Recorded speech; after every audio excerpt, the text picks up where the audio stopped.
चलिए देख लेते हैं बैंक निफ्टी कल किस तरीके से मूव कर सकता है और उसके पीछे का लॉजिक क्या है।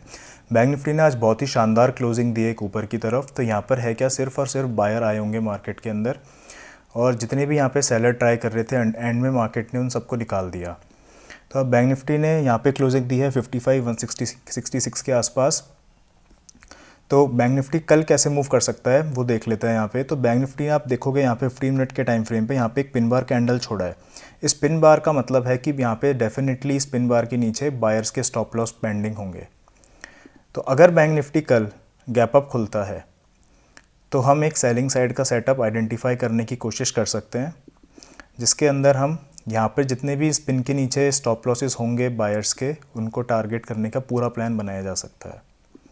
अगर bank Nifty gap down opening देता है या थोड़ा सा फ्लैट ओपनिंग देता है, उस केस में भी प्लान नहीं बनाया जा सकता, क्योंकि मार्केट दोनों साइड के मूव दे सकता है। हो सकता है कि पहले नीचे जाए थोड़ा सा, इस यहाँ पे जो स्टॉप लॉसेस हैं उनको हिट करे, फिर ऊपर जाए, फिर यहाँ पर स्टॉप लॉसेस हों जो सेलर के उनको हिट करे, फिर एक साइडवेज मूव दे सकता है। तो उस केस में भी प्लान नहीं बनाया जा सकता, वो आने वाले चार्ट को देखकर आप ट्रेड कर सकते हो। बैंक निफ्टी में रेजिस्टेंस रहेगा 55,300 के आसपास और 54,933 के आसपास एक सपोर्ट बना हुआ है।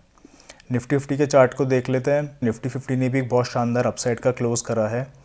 तो यहाँ पर भी आप देखोगे तो यहाँ पे एक पिन बार का कैंडल मार्केट ने छोड़ा है।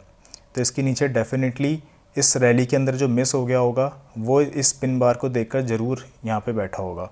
तो हम यहाँ पर जो बायर होंगे उनको टारगेट नहीं कर सकते, लेकिन जो इस पिन बार को देखकर मार्केट में आया होगा उसको डेफिनेटली टारगेट किया जा सकता है।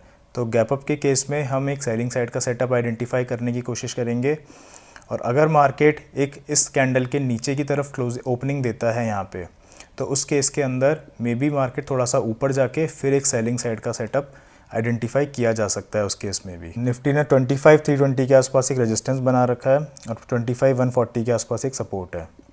सेंसेक्स के चार्ट को देख लेते हैं। यहाँ पर भी एक पिन बार कैंडल है। इस पिन बार कैंडल को देखने के बाद सिर्फ और सिर्फ यहाँ पर बायर प्रेजेंट होंगे। तो अगर मार्केट गैप अप ओपनिंग देता है तो उस केस के अंदर हम डायरेक्टली इन सेलर को टारगेट करने का प्लान बना सकते हैं।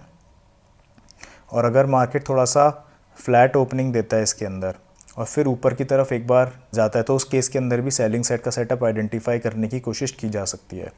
और अगर गैप डाउन ओपनिंग देगा तो उसके अंदर अभी प्लान नहीं बनाया जा सकता, क्योंकि मार्केट हो सकता है पहले यहाँ पर जो स्टॉप लॉसेस हैं उनको हिट करे, फिर एक अपसाइड का मूव दे, यहाँ पे जो नए फ्रेश बायर आए इस जोन को देख के, फिर उनका स्टॉप लॉस हिट करे। तो ऐसे करके एक वॉलेटाइल मूव रह सकता है। तो उसके लिए आपको आने वाले चार्ट को देखकर प्लान बनाना चाहिए। आई होप अब सारे पॉइंट आपको समझ में आए होंगे। वीडियो अच्छी लगी तो वीडियो को लाइक एंड शेयर कीजिए फ्रेंड्स। अभी के लिए इतना ही। Thank you.